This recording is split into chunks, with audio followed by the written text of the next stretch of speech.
suara Dah dengar dah. Tadi tak dengar sangat. macam line. Boleh ke? Line kuat tak? Hmm. Oh, okey. Dia baru masuk. Dia slow lagi. Itulah. Baru jelas. Tadi slow je dengar.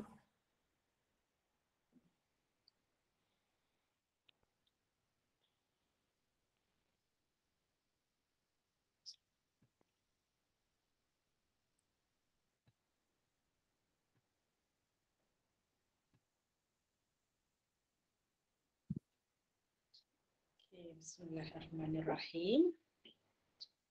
Kita nak mula terus ke macam mana? Baru 2 orang kan? Nak mula terus. Mani macam mana Mani? Saya tunggu. Okey je Ustazah, kalau Ustazah nak mula pun tak apa. Boleh kot. Boleh je. Nanti orang lain masuk je.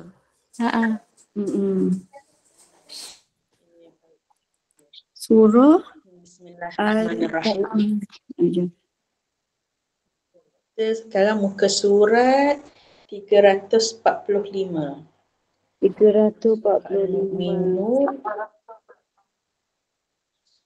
Ayat 43 kan? 43 ya. sampai ayat 49. Ya. Ayat 43. 343. 345. Surat 345.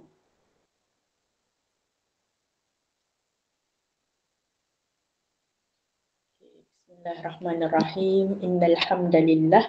Sesungguhnya segala pujian itu milik Allah. Nahmaduhu wa nasta'inuhu wa nastaghfiruh. Kita memujinya, kita minta pertolongan kepadanya dan kita mohon ampun darinya. Wa na'udzu billahi min syururi anfusina wa min sayyiati a'malina. Kita berlindung dengan Allah daripada kejahatan diri kita sendiri dan daripada keburukan amalan-amalan kita. Wa may yahdihillahu fala mudilla lahu wa may yudlil fala hadiyalah. Sesiapa yang Allah berikan hidayah kepadanya, maka tiada siapalah yang dapat menyesatkannya. Dan sesiapa yang dia sesatkan, maka tiadalah yang dapat memberi hidayah kepadanya. Wa nashhadu an la ilaha illallah wahdahu la syarikalah wa nashhadu anna Muhammadan abduhu wa rasuluh. Kita bersaksi tiada Tuhan selain Allah satu-satunya, tiada sekutu baginya, dan kita bersaksi bahawa Nabi Muhammad sallallahu alaihi wasallam itu adalah hamba dan pesuruhnya. Rabbi shrah li sadri wa yassir li amri wahlul 'uqdatam min lisani yafqahu qawli, amma ba'd. Assalamualaikum warahmatullahi wabarakatuh. Waalaikumsalam warahmatullahi wabarakatuh. Baik, kita mulakan kelas Quran kita dengan bacaan Ummul Kitab Al-Fatihah. A'udzubillahi minasyaitonir rajim. Bismillahirrahmanirrahim. Alhamdulillahirabbil alamin.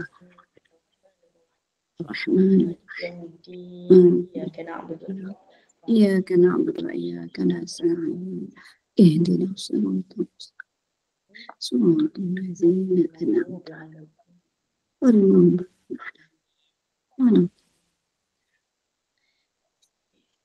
Baik.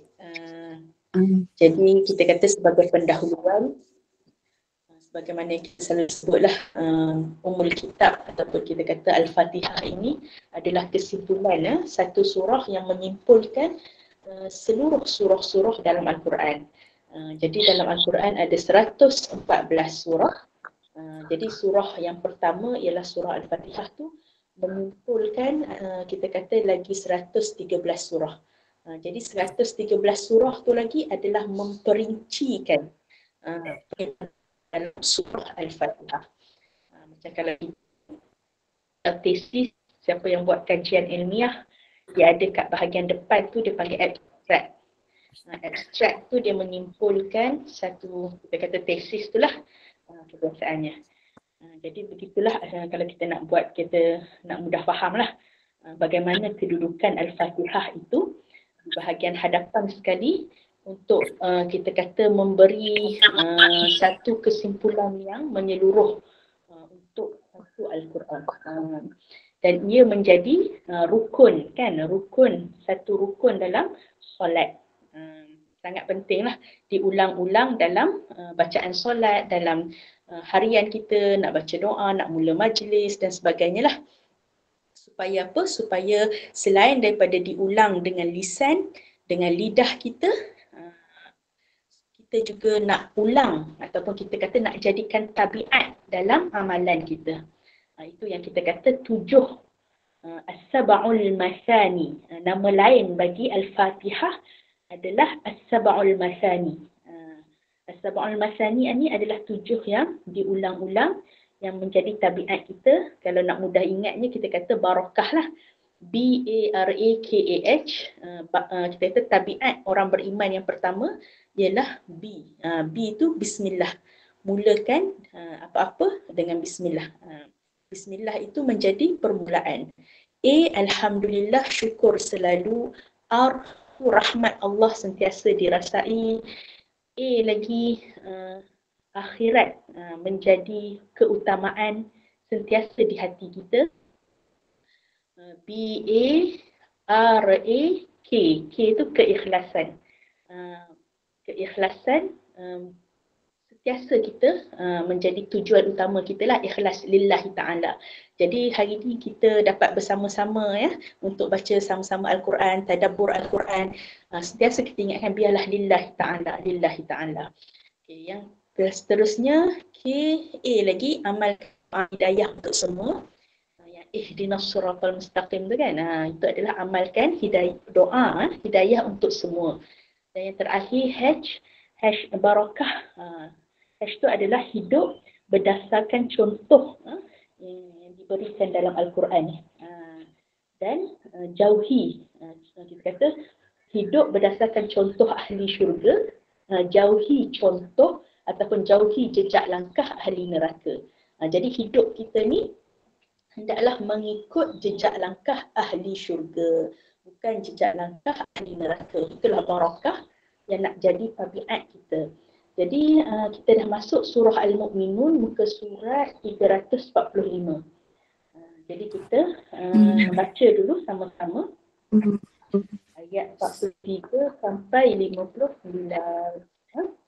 A'udzu billahi minasyaitonir rajim.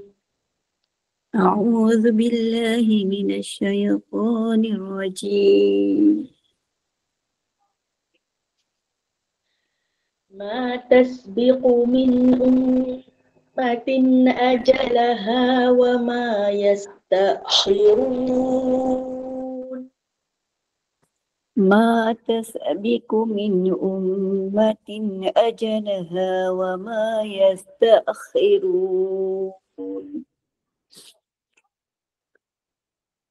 ثم أرسلنا رسلنا تترى ثم أرسلنا رسلنا تترى كلما جاء أمة رسولها كذبوه كلما جاء أمة رسولها كذبوه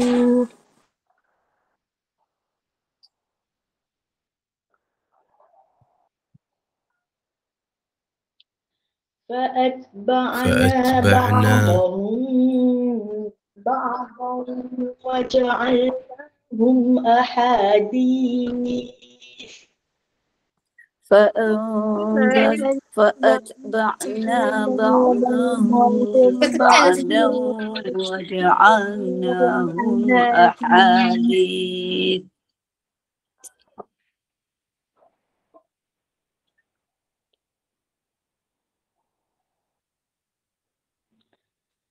فبعدا لقوم لا يؤمنون فبعدا لقوم لا يؤمنون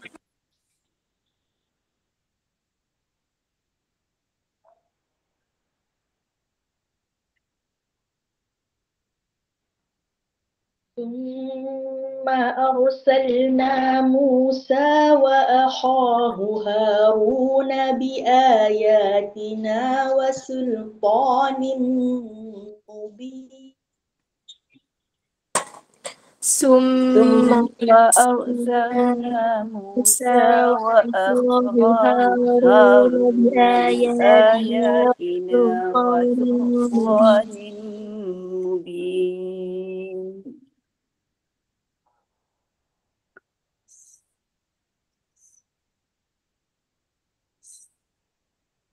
إلى فرعون وملئه فاستكبروا وكانوا قوما عالين إلى فرعون وملئه فاستكبروا وكانوا قوما عالين فقالوا أنؤمن لبشرين مثلنا وقومهما لنا عابدون فقالوا أنؤمن لبشرين مثلنا وقومهما لنا عابدون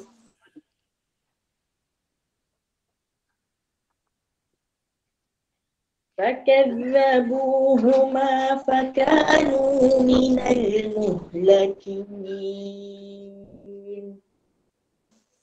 فكذبوهما فكانوا من المهلكين ولقد آتينا موسى الكتاب لعلهم يهتدون ولقد آتينا موسى الكتاب لعلهم يهتدون وجعلنا ابن مريم وأمه آية وجعلنا ابن مريم وأمه آية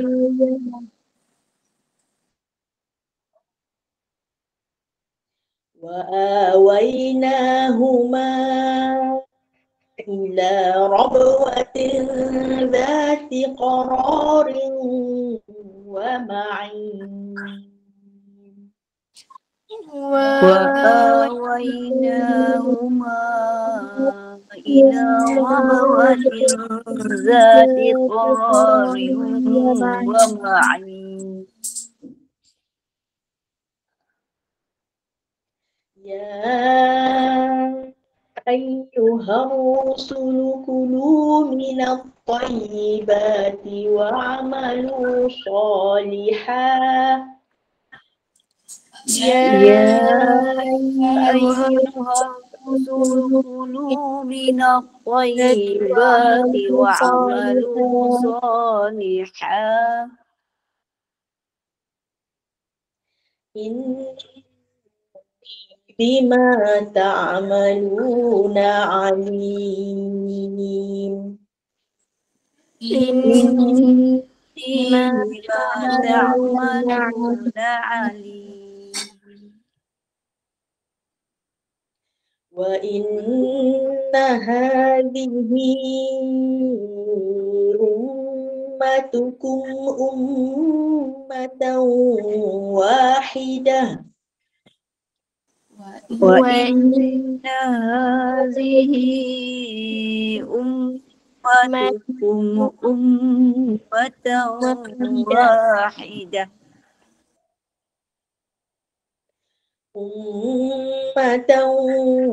واحدة وأنا ربكم فاتقون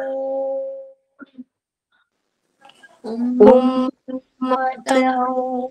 واحدة وأنا ربكم فاتقون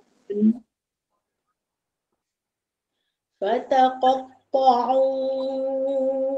أمرهم بينهم زبرا فتقطعوا أمرهم بينهم زبرا حزب بما لديهم فرحون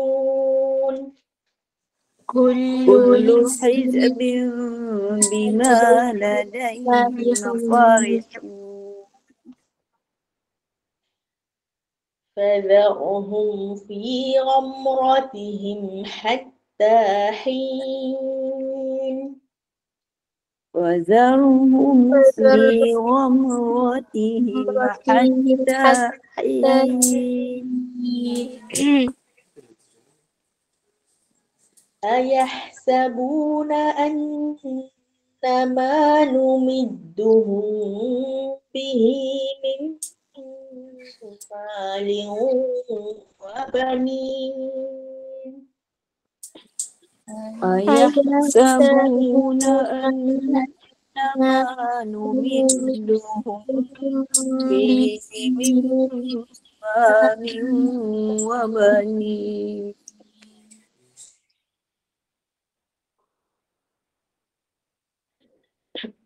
نسارع لهم في الخيرات نسارع لهم في الخيرات بل لا يشعرون بل لا يشعرون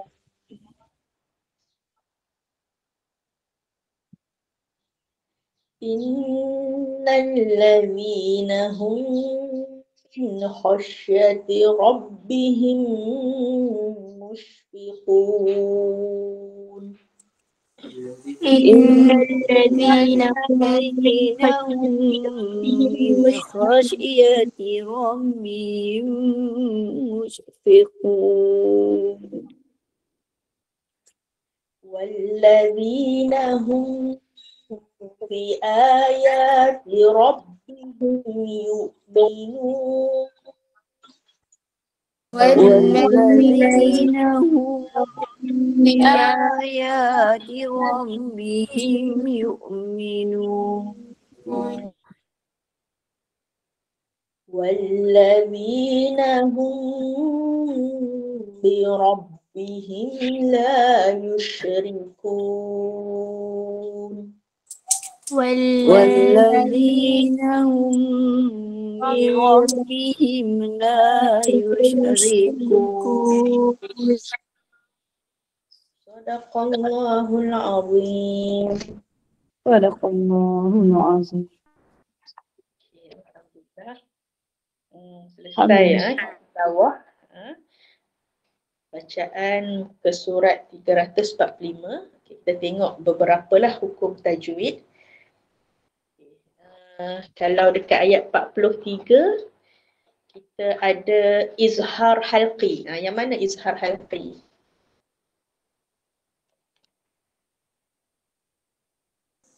Ummatin ajalaha.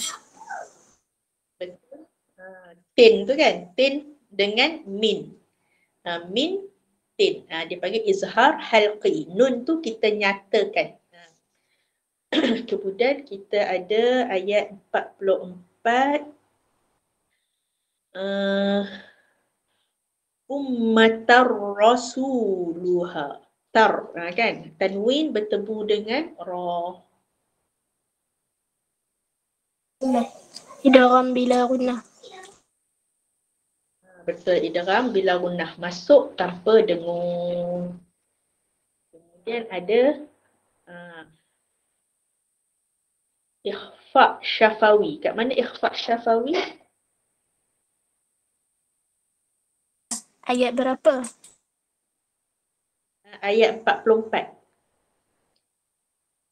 Ba'dahum ba'dah. Betul. Tu dipanggil ikhfa syafawi kan. Dengung 2 harakat. Kemudian ayat 45 summa dengung. Kat situ kan? Gunnah. wajib al-gunnah. Ya, wajibal gunnah. Kemudian ayat 46 kita ada wa malaihi. Wa malaihi. Apa kat situ? Ni ada Maklin. ni Maklin. Bukan maklin.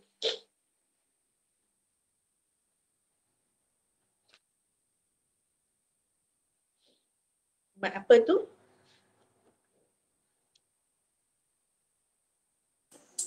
Maksilah qasirah. Cuba tanya. Maksilah qasirah. Qasirah. Maksilah qasirah. Yang dekat atas ya tu kan ada dia tanda bulat. Bulat bujur tu. Yang tu kita tak baca dengan mat lah. Dia seolah-olah tak ada. Ya tu. Terus baca wa malaihi. Kita tak boleh baca wa malaihi. Tu salah. Ya, sebab dia ada tanda kita kata yang bulat. Kalau yang penuh tu.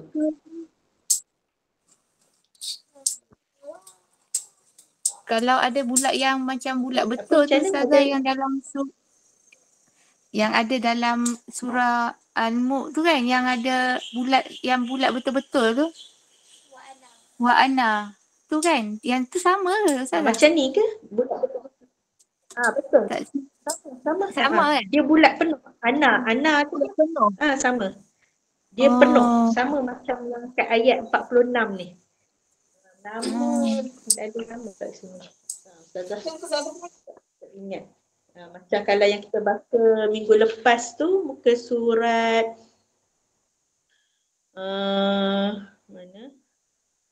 Muka surat sebelah 344 yang kita kata nun wiqayah ataupun kita panggil iltiqa sakinain, ayat 38 surah Al-Mu'minun. In huwa illa rajulun iftara. Minggu lepas tu Ustazah sebut, Ustazah tak ingat kan nama kita panggil dalam bahasa Arab tajwid dia nama apa? Nama dia rajulunif. Dia panggil iltiqa sakinain. Dua huruf mati bertemu. Ada alif tu tanda kepala sad tu dipanggil hamzah wasal. Fa tu pun mati juga. Mati. Zawat. Jadi sebut ayat 38 tu kita nak sebut dalam surah Al-Mu'minun ayat 38, kita kena tambah nun kecil. Kita orang Melayu panggil nun kecil. Tapi dalam bahasa Arab dia panggil nun wiqayah untuk jaga. Ada juga disebut sebagai nun iwat, nun pengganti. Nun dia tolong ganti. Dalam Quran memang dia tak ada tulis nun kecil. Yang tu maksudnya kita kata ikut kepada penulisan lah. Macam kita ni Mashaf Madinah ni tak perlu. Kalau perasan zaman dulu dia panggil Mashaf. Ustazah tak berapa ingat tu, Ustazah check. Nama dia Mashaf dia ada tulis lah nun kecil. Perasan masa Ustazah kecil dulu pun nun wiqayah tu ditulis. Tapi sekarang ni kita standardize, kebanyakannya guna Mashaf, kita panggil Mashaf Madinah. Tak tulis lah, kita kena tambah sendiri. Kena tahu sendirilah itu nama dia iltiqa sakinain, kena tambah nun wiqayah atau nun kecil. Yang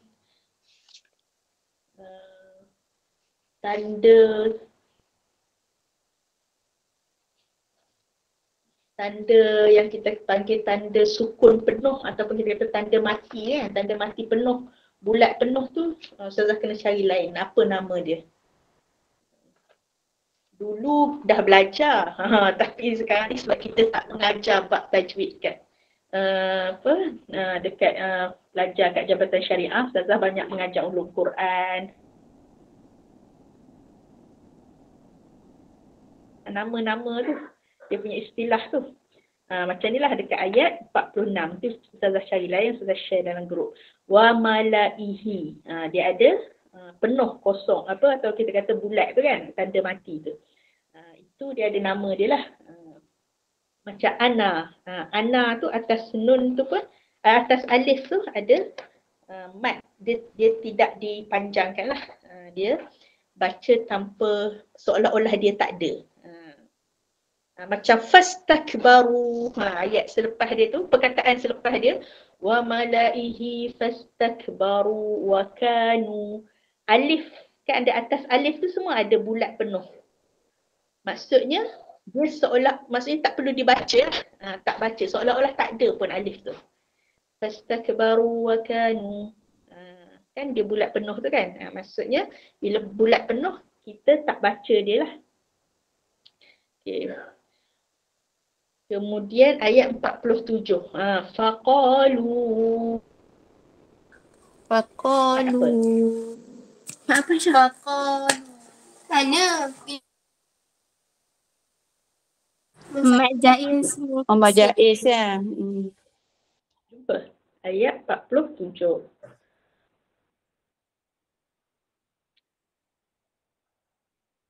Mak Jaiz ya Ustazah. Betul. Betul. Mat Jaiz munfasil. Qalu 2 kalimah. Mat Jaiz munfasil. Sebab dia 2 kalimah. Betul. 2 kalimah. Kemudian kita tengok.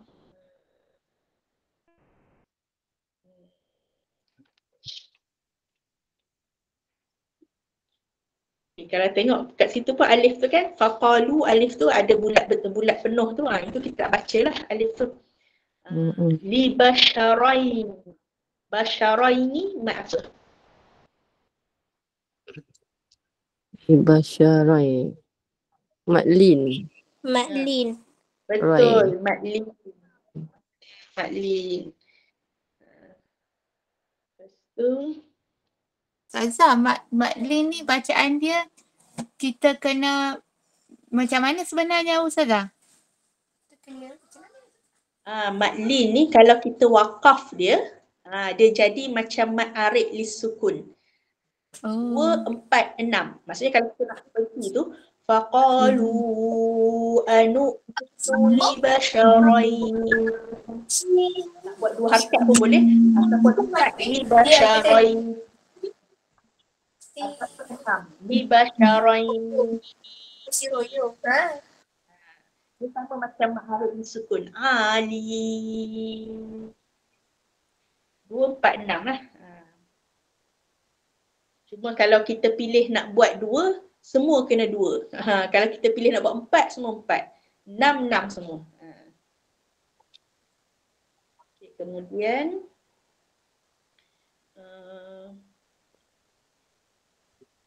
ayat 48. Muhlakin. Yang akhir tu kan. Tumat. Itu lah mat arid disukun. Arid lah kan. Mat arid disukun. Betul. Itulah mat arid disukun. Kemudian ayat 49. La'allahum yahtadun. Hum, mim mati bertemu dengan ya. Izhar Syafawi. Izhar Syafawi, mim mati temu ya.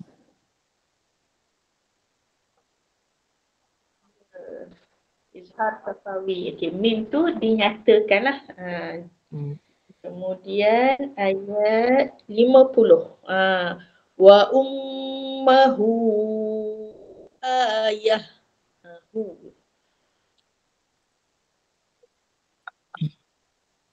Maksilah. Maksilah. Nama dia maksilah tawilah. Panjang. Maksilah tawilah. Kemudian ayat 51. Salihah. Salihah. Bila kita berhenti tu dia jadi mat. Mak iwat. Betul, mat iwat. Kemudian ayat 52. Ni ada wa ana rabbukum. Ana tu kan pun ada Bulat. betul. Na tu tak panjang. Jadi wa ana rabbukum. Dia tak ada mat lah. Jadi rabbukum fattaqun. Itu pun sama juga izhar syafawi. Banyak hukum mim lah kat sini. Kemudian ayat 53. Amrahum bainahum. Dengung. Hum. Itu hukum apa?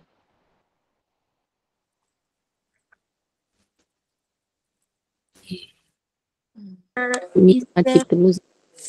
Ifat syafawi. Betul, ikhfa syafawi sebab dengung. Mim mati bertemu Mim ba. mati. Dia dengung dua harakat.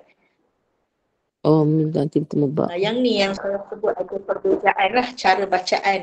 Kalau macam dalam buku Ustaz Dr. Felza ni dia tutup penuh. Maksudnya mulut tu macam mana? Amrahum bainahum. Tapi ada juga Ustaz sebutlah memang ada yang cara bacaan dia dia renggang sikit. Dia renggang sekadar sehelai kita kata. Sehelai boleh masuk lah. Mana kita tak amrahum maksudnya muat masuk dia kita tolak. Direnggangkan sikit. Cuma Dr. Felza kata dia untuk amalan dia buat yang rapat. Amrahum bainahum, dia tak ada renggang. Tapi kalau kita belajar kat sekolah pun memang diajar untuk renggang sikit. Cuma sebenarnya ada dua riwayat cara bacaan tu. Okay. Kemudian hizbim bima. Ada mim kecil tu kan? Ikhlas. Mim bima. Betul. Lah. Bukan nun mati. Tanwin. Tanwin. Dia Tanwin. tanwin dan nun mati sama hukum dia. Nun mati dan tanwin. Sebab dia tanwin tu dia bunyi tu hizbin. Asalnya lah hizbin. Bin tu dia bunyi nun kan, macam nun mati. Jadi tanwin dan nun mati hukum dia samalah. Hizbim bima. Jadi bila bertemu dengan ba, dia jadi iqlab. Sama ada nun mati ataupun tanwin. Okey. Kemudian ayat 54. Banyak fadharhum dengan ghamratihim hatta. Ini pun hukum mim mati juga. Iaitu izhar syafawi. Izhar syafawi juga.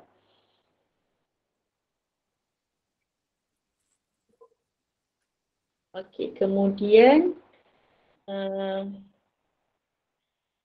ayat 55.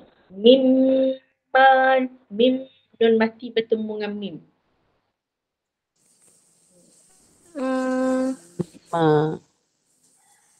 Lima. Mati bertemu dengan mim. Idgham al-ghunnah. Nun mati bertemu mim. Mimma. Ya, Idgham. ma'al-ghunnah. Idgham al-ghunnah. Dia masuk dan dengung. Betul. Idgham ma'al-ghunnah. Masuk dan dengung. Mim kan. Mana tadi ayat 5. Mimma liu. Okey. Liu wa bani. Liu. Tu pun sama. Liu. Ma'al-ghunnah.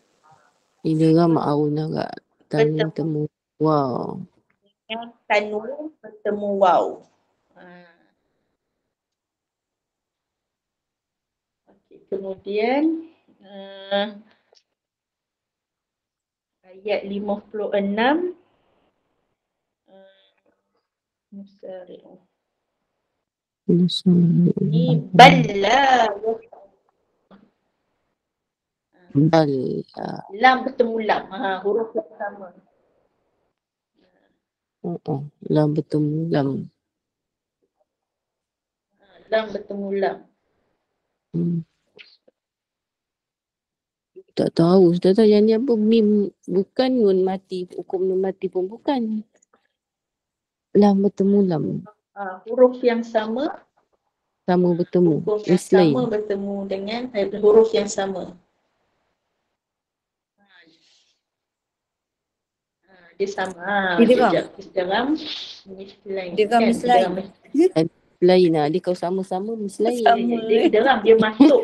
Mim. Dia masuk, Lain-lain kan? saja. Dia Mislain. masuk Bila. huruf yang sama. Idgham mislain. Yang sama makhraj Oh, dia bukan hukum bawah hukum nun mati dengan tanwin Ustazah. idgham kamil. Dia masuk cara Dia tak dengung kan? Masuk je. idgham Lah. Idgham mutalasilain. Mutajasilain. Mutajah nisain. Idgham mutajasain. Mutajah nisain. Oh, dia bukan idgham mislain mutajasain. Tengok nama dia apa ni kat sini kan. Lam dengan lam. Huruf yang sama makhraj. Dua idgham. Banyak. Mutaqaribain, mutajanisain. Mutaqaribain, mutajanisain.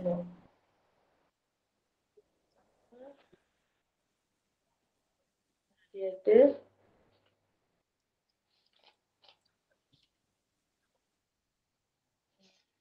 Dia sama betul huruf dia ni kan? Sama huruf yang sama. Lam.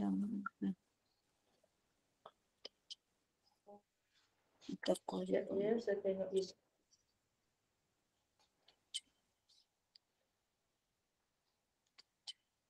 Kalau mutaqaribain ini dia kata dua huruf yang sama ada hampir makhraj. Hampir makhraj. Di dalam Tajan. Kalau mutajanisain ni dua huruf yang sama makhraj tetapi lain sifat, atau sama sifat tetapi sifat. Lain makhraj. Ada beza. Contoh dia ba bertemu irkam ma'ana, irkam ba bertemu mim ataupun ta bertemu dal, iaitu idgham mutajanisain. Idgham mutajanisain, ta bertemu ta bertemu dal bertemu ta, dal bertemu dha, idzalamtum. Jadi bukan idgham mutajanisain sebab dia sama lam bertemu lam. Jadi lam bertemu lam ni lebih dekat kepada idgham mislain. Tak apa, nanti saya check balik sebab dia huruf yang sama bertemu huruf yang sama. Tak apa. Tak silap saya dia idgham mislain, cuma dia tak dengung lah sebab dia masuk tapi semisal huruf yang sama. Tapi nak kena check balik lah. Okay. Maliyah halaka. Ni ada. Tak apa, kita teruskan. Kemudian balla yash'urun tu dia masuk tu sebab lam dengan lam. Kemudian mim bertemu mim. 57 ni. Innal ladzina hum dengung dua harakat. Mim mati bertemu mim. Idgham Ini pun idgham mislain ni. mim temu min idgham mislain. Idgham isnain juga. Kalau ikhfa syafawi mim bertemu ba. Oh, dia Idgham idgham isnain dia huruf yang sama ya sebab Ustazah tapi ya? dia dengung. Tapi Oh, dengung tapi imam. dengung ni.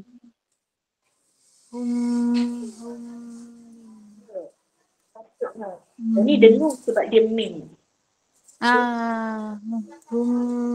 Idgham mislain ini bertemu dua huruf yang Idgham isnain. wajib idgham kamil secara ittifaq.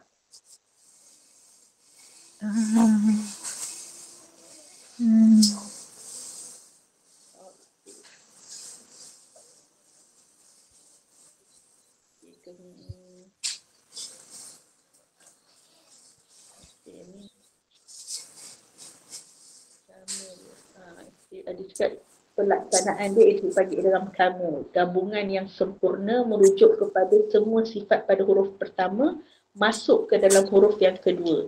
Jadi tak ada kedengaran kesan bunyi huruf pertama. Maksudnya dia kamil, masuk sempurna. Maksud dia.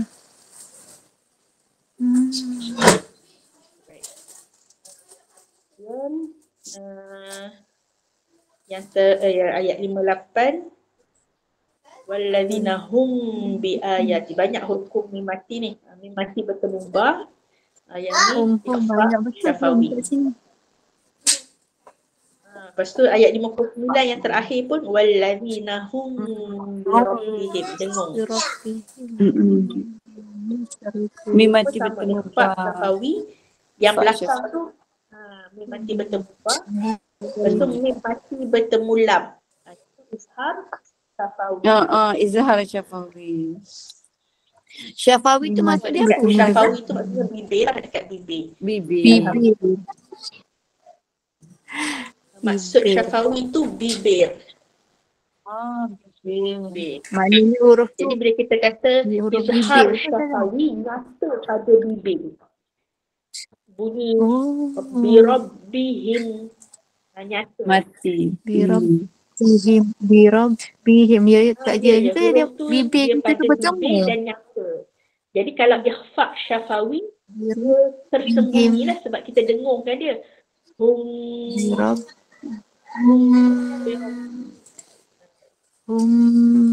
Birabbihim. Ya. Dia bertemu tapi bertemu. Jadi dia panggil ikhfa syafawi. La yusyriku. Baik. Alhamdulillah selesai tajwid. Kemudian kita tengok terjemahan dan tadabbur sekali lah. Ayat 43. Jadi kita tengok dia adalah sambungan lah sebelum ni. Sesuatu umat itu tidak dapat mendahului tempohnya yang telah ditentukan dan mereka pun tidak dapat melambatkannya. Jadi setiap umat tu ada masa dia. Umat Nabi sebelum ni umat Nabi Nuh kan, kisah umat Nabi Nabi Hud, kaum Ad kan. Jadi sekarang ni kita masuk pula nak tengok kisah umat-umat seterusnya. Kalau kita sekarang ni kita umat Nabi Muhammad sallallahu alaihi wasallam, nabi terakhir. Jadi kita memang umat akhir zaman. Dan umat kita kata zaman kita pun dia ada tanda-tanda tu kan. Akhir zaman, tanda besar, tanda kecil kan. Sekarang ni tanda kecil semua dah kita kata banyak yang nampak lah. Tinggal tanda besar je. Tanda besar yang pertama yang akan keluar, jumhur ulama kata Imam Mahdi. Keluarnya Imam Mahdi. Sebab tu kita kata sekarang ni, bukan sekarang lah, sejak dulu lagi dah banyak kita kata pengakuan palsu. Kan kata aku ni Imam Mahdi. Tapi sebenarnya tipu. Sebab kalau dalam hadis-hadis Nabi SAW, Imam Mahdi tak mengaku dia Imam Mahdi. Tapi alim ulama yang mengenal kita kata ciri-cirinya datang berbai'ah. Jadi masa awal-awal orang datang berbai'ah pada Imam Mahdi tu, dia sendiri terkejut. Dan dia kan adalah hadis lah menyebutkan. Sehingga akhirnya dia kata Allah lapangkan hatinya untuk kita kata menerimalah tanggungjawab yang besar iaitu sebagai Imam Mahdi. Itu kita kata tanda besar lah akhir zaman. Okay, baik. Kemudian ayat ke-44 putuskan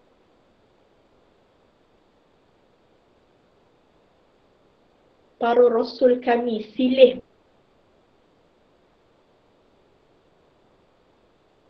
berganti.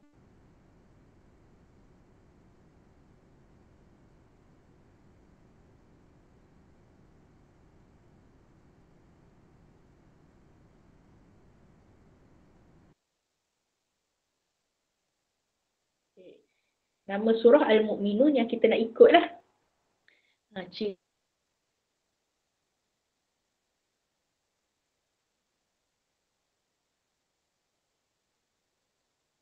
Cirinya.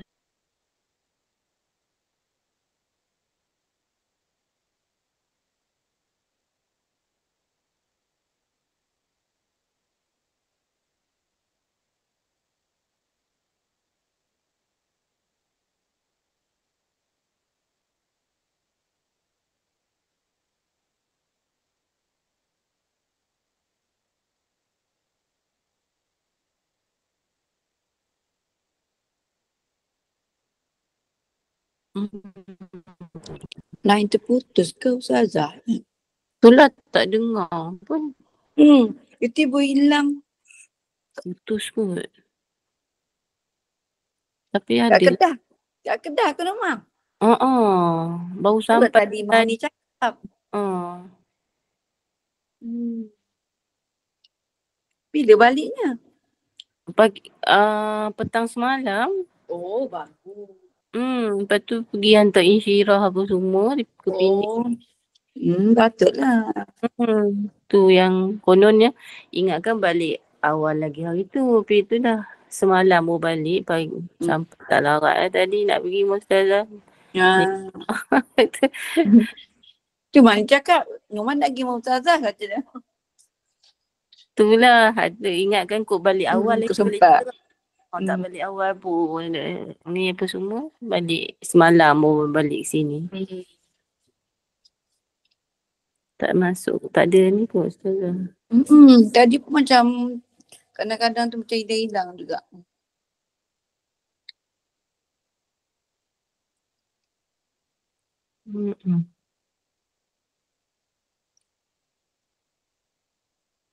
Ada tunggulah kejap. Kayah tak ada masuk Hari tak nampak Kayah. Kayah ada hal ke Akak share juga ni 3 grup. Grup muslimat lah kan. Grup ni lah. Tak nampak juga gayanya seorang pun. Grup ni lah grup core teknik. Grup sekolah. Grup poli ni grup mana lagi Tak apa, yang penting kita lambat lagi ya? Kak Amy pencen lambat lagi ke? Jalan power. Amal ni. Ya. Akak ni nak kerja sampai selagi boleh. Bagus. Ustazah masuk dah? Okay. Dah masuk. Ada orang call tadi, maaf lah. Oh ya. Long call dia putus internet. Okay, baik, tak apa. Dekat mana tadi? Maksudnya la yu'minun. Tadilah ayat 44 tadi kan tidak beriman. Itu lawan kepada orang yang beriman. Jadi kita dalam surah Al-Mu'minun kita tengok macam mana jalan orang beriman tu, jalan ahli syurga, dengan kita tengok apa lawan dia. Jalan orang yang tidak beriman, supaya kita boleh jauhkan dirilah, tak ikut jejak mereka. Kemudian ayat 45 tu tentang kisah Nabi Musa dan Harun. Jadi Nabi Musa dan Nabi Harun ini adalah yang kita nak ikut jejak langkah mereka berdua lah, dan orang yang beriman dengan mereka. Dan ayat 45 cerita, kami mengutuskan Nabi Musa dan saudaranya Harun dengan membawa ayat-ayat kami dan bukti mukjizat yang jelas. Lepas tu ada juga orang yang tanya, kata Ustazah,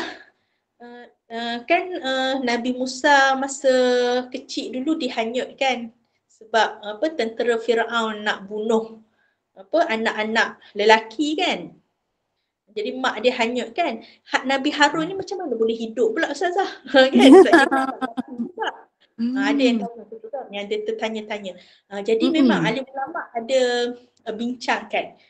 Mereka kata antaranya lah kemungkinan iaitu Nabi Harun ini kita kata abang kepada Nabi Musa, iaitu pada tahun yang sebelum Firaun bermimpi yang kata ada seorang anak lelaki daripada Bani Israel yang akan menjatuhkan dia daripada tahta ataupun kata jadi daripada Firaun tu menjadi raja lah. Jadi sebelum berlakunya mimpi tu. Jadi lepas Firaun bermimpi macam tu, barulah keluar arahan supaya dibunuh semua anak lelaki daripada kaum Bani Israel. Harun ni tak ada, kita kata tak adalah cerita nak kena hanyut ke apa ke. Sebab masa tu tak ada lagi mimpi tu. Mimpi yang Firaun tu. Jadi hiduplah Nabi Harun. Jadi Nabi Harun juga dilantik sebagai Nabi.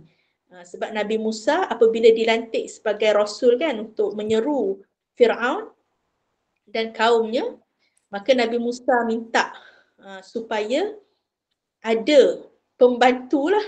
Sebab kita kata lidah Nabi Musa tak sepetah kita kata lidah Nabi Harun. Jadi ada juga kita kata riwayat-riwayat yang menceritakan masa kecil dulu Firaun, tangan Nabi Musa ni kuat. Kan Nabi Musa bila tumbuk tentera, kita kata salah seorang tentera Israel tu tumbuk je, tak niat pun nak membunuh tapi terus mati. Jadi masa kecil tu diriwayatkan bahawa Nabi Musa tarik janggut Firaun sampai jatuh. Tu masa baby tu kan. Jadi Firaun marahlah nak bunuh Nabi Musa. Jadi Asiah, isteri Firaun tu, jangan-jangan dia kecil lagi, dia tak reti apa lagi, tak tahu. Tak sengaja. Tak sengaja. Jadi Firaun kata, aku bagi dia pilih antara bara api dengan macam emas lah kan. Pilih. Kalau dia pilih emas, aku bunuh dia. Maksudnya dia pandai. Dia cerdik. Kalau dia pilih bara api tu maksudnya dia tak cerdik lah, tak apalah. Jadi diriwayatkan Nabi Musa nak ambil dah yang emas tu, tapi Jibril masa tu ada malaikat lah jaga, tolak supaya pilih yang bara api tu. Jadi Nabi Musa ambil bara api tu masuk dalam mulut, menyebabkan lidah terbakar. Jadi itu antara riwayat lah, kisah-kisah yang menceritakan kenapa, apa menyebabkan Nabi Musa kurang petah. Wallahu alam lah. Kemudian tapi Nabi Harun ni berpetah lah bercakap. Kemudian ayat 46, kepada Firaun dan kaumnya lalu mereka menentang.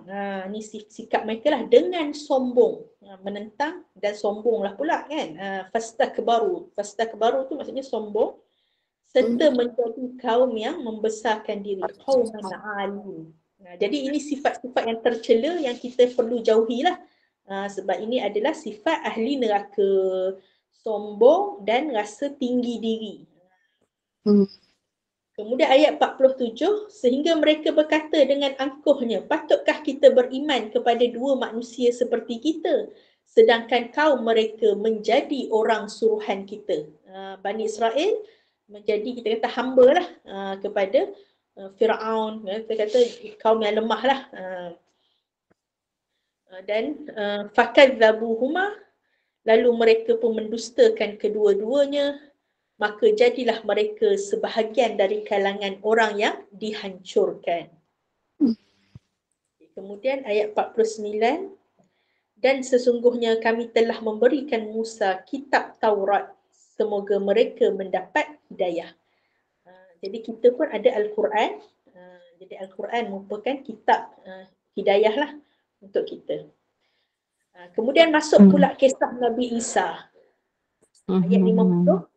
Dan kami jadikan Isa ibni Maryam serta ibunya sebagai satu tanda mukjizat, dan kami telah menempatkan kedua-duanya di tanah tinggi, tempat tinggal yang ada tanaman dan mata air yang mengalir, iaitu di Baitul Maqdis lah. Kemudian ayat 51, wahai para rasul, makanlah daripada apa-apa yang baik lagi halal dan lakukanlah amalan soleh. Sesungguhnya aku mengetahui akan apa yang kamu kerjakan. Jadi ini kita kata untuk kita ikutlah. Bila ini arahan kepada para rasul, maksudnya ia arahan juga kepada kita orang beriman untuk makan yang baik-baik daripada perkara yang halal. Makanan yang halal. Kemudian yang ke-52, dan sesungguhnya agama Islam ini adalah agama kamu, agama yang satu, dan akulah Tuhan kamu, maka bertakwalah kamu kepadaku. Jadi ini menunjukkan bahawa agama sejak daripada Nabi Adam sampailah Nabi Isa, Nabi Musa, Nabi Isa, Nabi Muhammad SAW, agamanya satu saja, iaitu Islam. Agama yang sama. Kemudian ayat 53, kemudian umat para rasul itu berpecah belah dalam urusan agama mereka kepada beberapa kumpulan, tiap-tiap golongan bergembira dengan apa yang ada pada mereka. Jadi bila berpecah-pecah tu dia jadi ajaran sesat dan sebagainya lah. Kan? Daripada asalnya Islam, kemudian dia jadi agak sesat, makin sesatnya. Kemudian ayat 54, maka biarkanlah mereka tenggelam dalam kesesatan mereka itu hingga ke suatu masa. Adakah mereka menyangka apa yang kami berikan kepada mereka daripada harta benda dan anak pinak itu bermakna bahawa kami dengan yang demikian itu kami menyegerakan untuk mereka pemberian kebaikan? Tidak, bahkan mereka tidak menyedari hakikat sebenar. Jadi ini nak menunjukkan bahawa harta dan anak pinak tu adalah ujianlah dunia. Bukan menunjukkan bahawa itu tanda kita kata tanda kasih sayang Allah. Ataupun kita kata ada nikmat tu maksudnya Allah sayang lebih lah tu, sebab tu Allah bagi kaya. Itu salah faham. Macam kalau kita baca dalam surah Al-Kahfi kan, pemilik dua kebun. Dia ada dua kebun, kebun anggur, kebun tamar, penuh dengan buah-buahan. Jadi dia kata, ini tanda apa? Tanda Allah sayang aku ni. Kalau aku mati pun, nanti aku akan dapat lebih baik daripada ni lagi. Dia perasan, dia syok sendiri. Sedangkan itu adalah ujian untuk dia nak melihat dia kita kata bersyukur ke ataupun kufur dengan nikmat Allah. Okey, jadi habis kisah jalan ahli neraka. Masuk jalan ahli syurga bermula ayat 57. Sifat-sifat seorang mukmin yang ikhlas, sesungguhnya orang yang sentiasa bimbang disebabkan takut kepada kemurkaan Tuhan mereka. Jadi dalam Islam ni kita kena ada khasyah, takut tu. Ataupun nama lain dia khauf. Untuk seimbang dengan rojak, harap pada rahmat Allah, dalam masa yang sama takut dengan dosa dan maksiat dan azab Allah. Baru seimbang. Kalau tidak duk perasan, kan duk perasan je, aku ni ahli syurga ni. Tapi bila kita ada rasa takut tu, kita bimbang, takut aku ni jadi ahli neraka. Kita bimbang masuk ahli neraka. Ustazah kan, saya nak menyelit sikit Ustazah, maaf. Ya, boleh. Bila Ustazah sebut tentang syurga ni kan, tentang syurga, saya teringat ada satu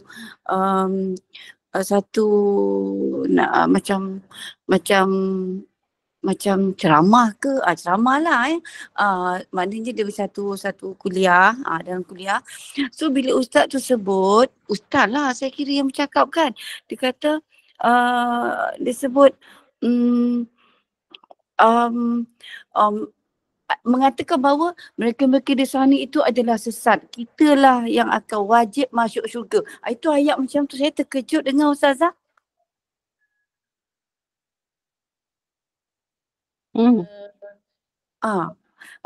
Dia kata mereka confident antara mereka tu wajib, mereka memang yakin wajib bagi kita masuk syurga, perkataan wajib tu. Dan dia mengatakan juga pada masa yang sama mereka itu merasakan mereka tu benar, tetapi sebenarnya mereka itu adalah sesat. Saya terkejut Ustazah dengar, macam mana tu ya? Kalau dia sebut kita kata kalau sangka baiklah husnuzannya, kalau sebut secara umum, maksudnya kita sebagai orang beriman ni Allah memang janjikan, sebab ada iman walau sebesar zarah. Allah sebut dalam Quran, Allah sebut walau sebesar zarah keimanan itu, maka wajabat alaihimur rahmah, maksudnya rahmat Allah tu wajib, maksudnya Allah akan masukkan mereka ke dalam syurga. Maksudnya Allah yang sendiri yang sebut, Allah Subhanahu Wa Taala sebut. Nanti Ustazah cek dia punya nas ayat Quran atau hadis Nabi SAW yang sahih berkenaan Allah sendiri kata aku mewajibkan untuk masukkan orang beriman dalam syurga walaupun imannya sebesar zarah. Cuma kalau kita kata timbangan amal dia, kan semasa proses mizan tu, timbang amal tu, amal baik dia ringan, amal jahat dia banyak, ketika itu dia kena masuk neraka dulu, na'udzubillah min zalik. Tapi kalau amal baik dia berat lebih sikit je, berbanding amal jahat, amal baik lebih berat, dia terus masuk syurga, tak kena masuk neraka. Sebab ada orang salah faham, dia kata Ustazah nanti kita ni semua ada dosa Ustazah, kena masuk neraka dululah. Tak, bukan macam tu. Walaupun ada dosa, tapi disebabkan amal baik kita lebih berat walau sedikit pun, dengan rahmat Allah masuk syurga. Itu kita kata rojak harapan kita lah. Terus masuk syurga, tak masuk neraka dulu. Sehingga yang kita cerita hari tu, kalau sama berat, Allah. Maka diletakkan di mana? Kalau sama berat, ingat tak? Itu yang syafaat Nabi tu Ustazah? Itu antara syafaat Nabi, dan dalam Quran sebut mereka diletakkan di atas A'raf. Betul lah Puan Mahani sebut dalam surah Al-A'raf ada cerita tentang orang-orang yang diletakkan di atas A'raf. Jadi alim ulama kata sebab apa mereka di atas A'raf? Sebab dosa dengan pahala sama berat. Jadi betul bincang lah. Sebenarnya masa kat dunia ni, mereka ni banyak buat jahat ke banyak buat baik? Yang sama, boleh sama berat tu. Jawapannya, sebenarnya mereka banyak buat jahat lagi. Allah. Sebab tapi boleh dapat sama. Tapi dapat sama sebab baca Quran satu huruf dah 10 kali ganda dah. Buat satu kebaikan Allah gandakan. Tapi kalau buat jahat, satu jahat tu satu tu lah. Niat nak buat baik dapat pahala dah. Buat baik dapat lagi. Niat nak buat jahat tak dapat dosa lagi. Bila buat jahat baru dapat dosa. Tapi macam mana dosa boleh sama berat ni? Maka tak masuk syurga lagi. Duduk dulu atas A'raf. Tapi tak masuk neraka juga. Tu kita kata besarnya rahmat Allah. Yang bahayanya kalau amal baik dia ringan sikit je, lebih hak jahat. Maksudnya banyak sangat lah tu buat jahat tu. Sampai jahat tu boleh lebih daripada hak baik tu. Sampai hak buat baik tu banyak Allah gandakan pahala, tapi tetap lebih berat lagi hak jahat, hak ringan hak baik tu. Jadi masuk neraka dululah. Walau sebesar zarah tetaplah akan masuk syurga bagi orang yang beriman. Jadi kalau ustaz tu kata maksudnya wajib masuk syurga bagi orang yang beriman kepada Allah, yang yakin dengan la ilaha illallah, tiada Tuhan selain Allah, maka disebut secara umum macam tu. Kita kata betul lah. Ada pun dia kata mereka tu sesat, maksudnya yang disebut sebagai orang Yahudi, Nasrani, maksudnya yang memang Allah sebut sendiri dalam Al-Quran bahawa mereka tu sesat. Itu tak ada masalah lah. Tapi yang bahayanya kalau dia tentukan terus. Okey. Chong ahli, maksudnya orang tu masih hidup lagi. Ni semua ahli neraka ni. Sedangkan kita tak tahu lah dia mati dalam keadaan macam mana. Kan? Maksudnya kita tahu ni Chong ahli duduk sebelah jiran kita ni, confirm ahli neraka ni, sesat ni, masuk neraka. Ni tak boleh. Dalam Islam tak boleh lah. Sebab kita tak tahu lagi mereka mati macam mana keadaannya.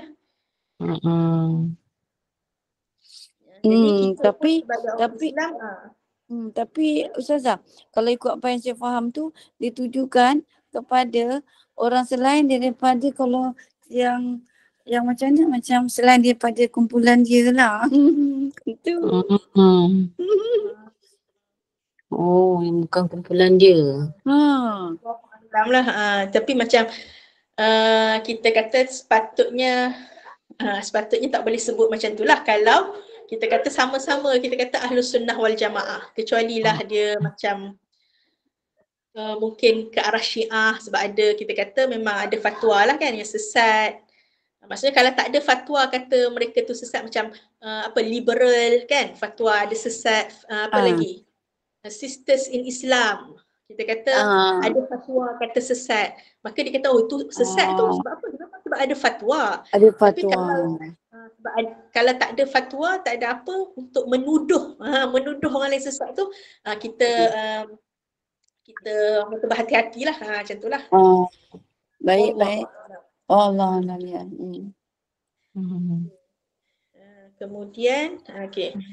Terima kasih Ustazah. Sama-sama. Jadi kita masuk yang ayat 58, dan orang yang beriman kepada ayat-ayat Tuhan mereka, dan ayat terakhir 59, dan orang yang tidak mempersekutukan Tuhan mereka dengan sesuatu yang lain. Syirik. Syirik ni sangatlah bahaya. Dia ada syirik ni terbahagi dua, syirik besar. Syirik besar ni yang memang kita nampak lah. Pakai tangkai, percaya kepada khurafat kan, pergi kat kubur minta, maksudnya benda-benda yang nyata lah.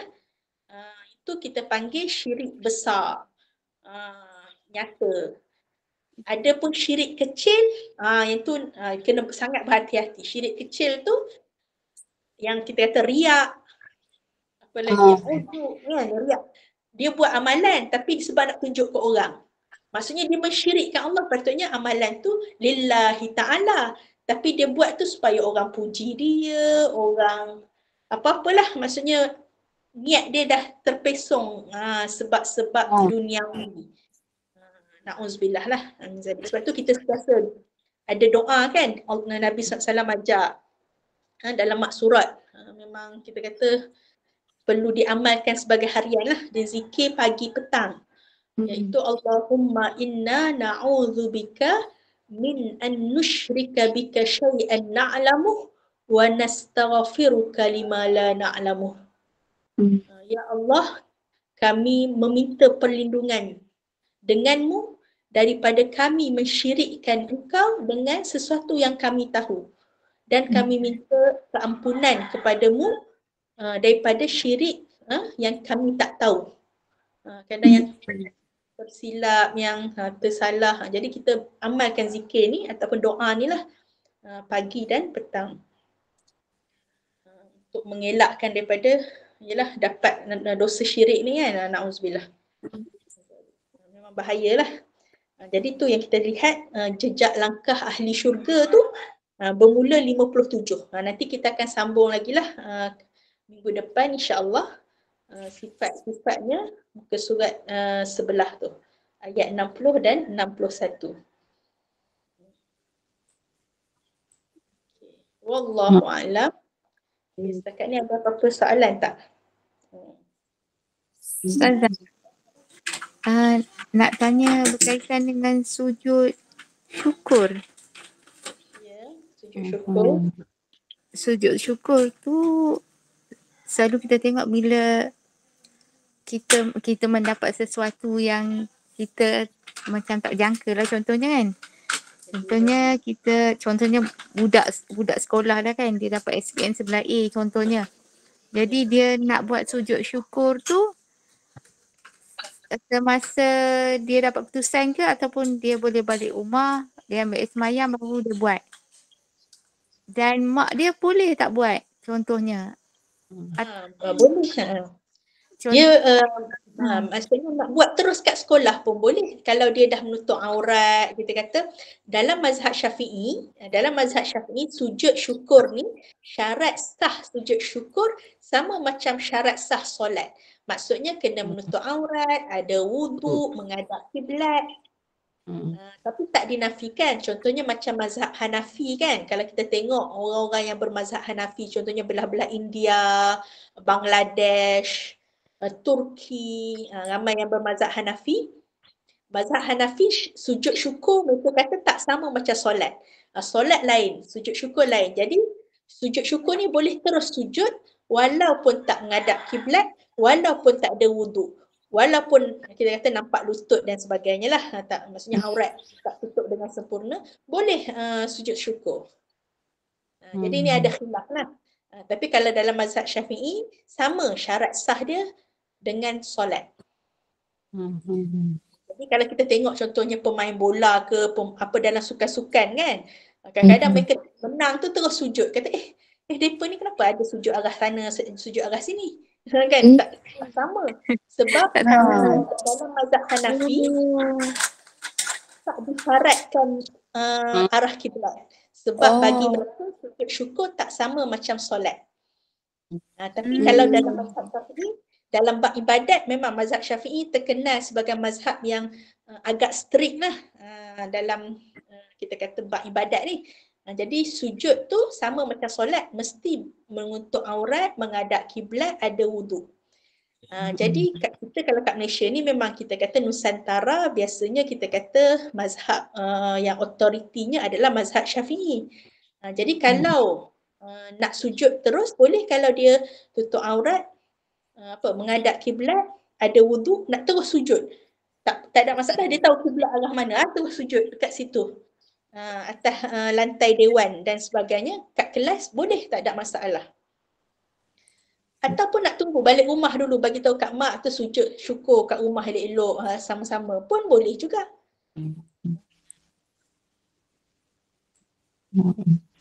Sebab dia termasuk perkara yang disunatkan, digalakkan lah buat sebagai tanda kesyukuran. Mak pun boleh buat, ayah pun boleh buat, siapa-siapa pun yang gembira kan, guru-guru pun gembira, sujud syukur, tak ada masalah, boleh.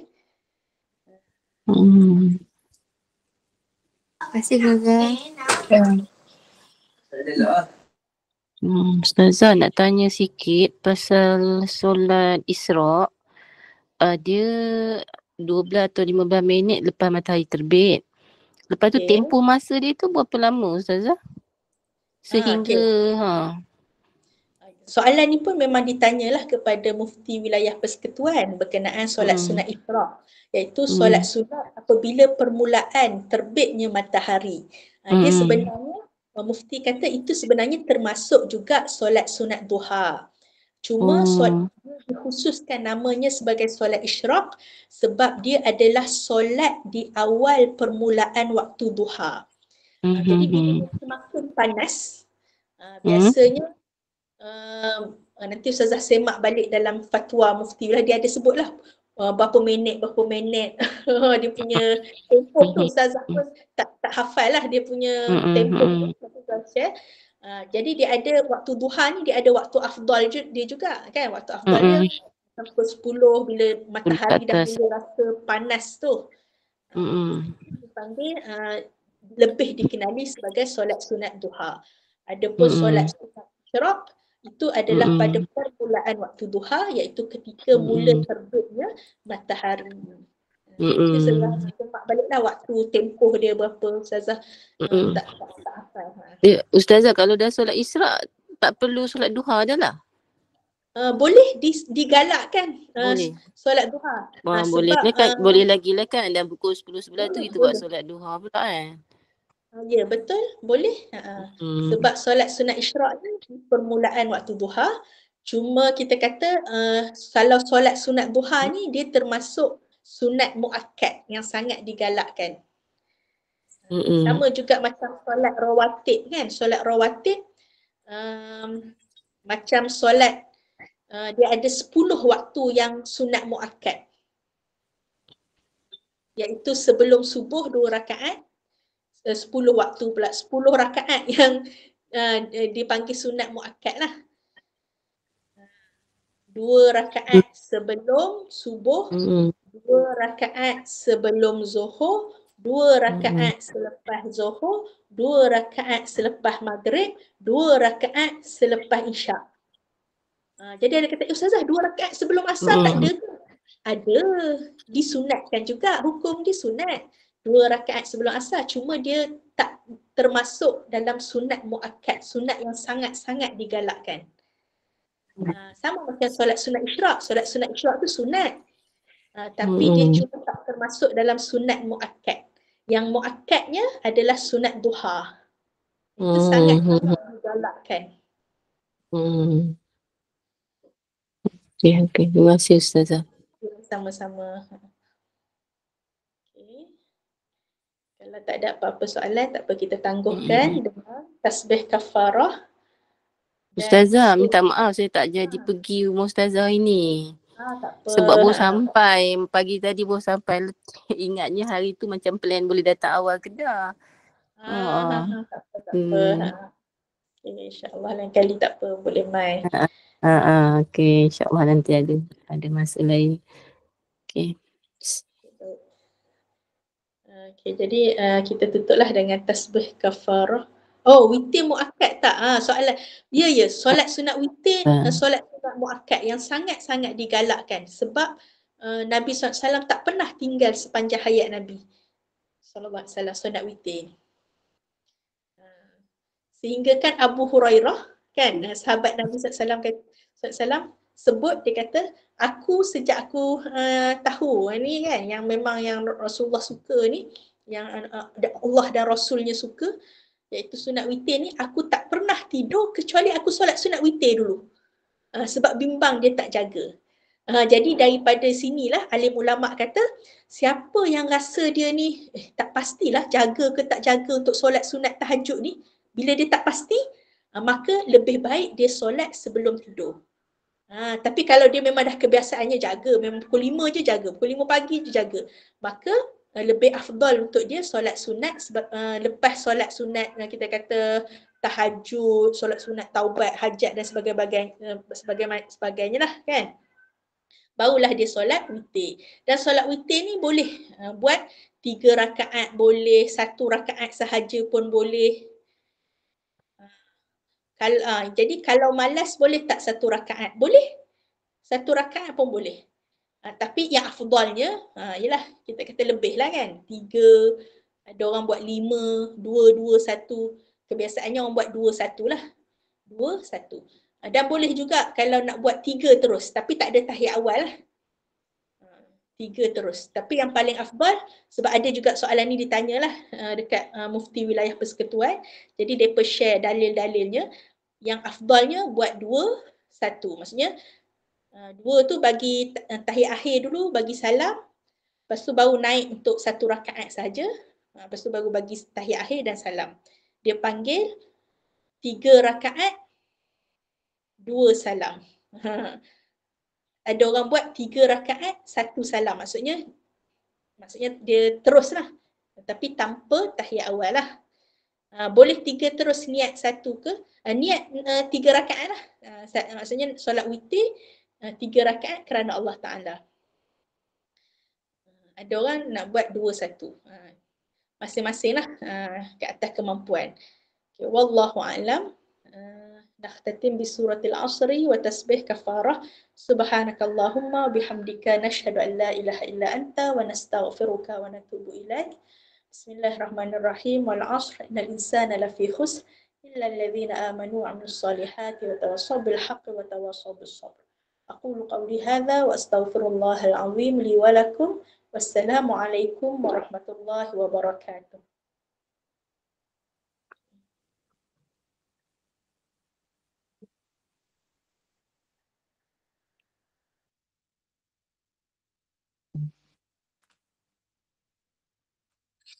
Salam. Terima kasih Ustazah.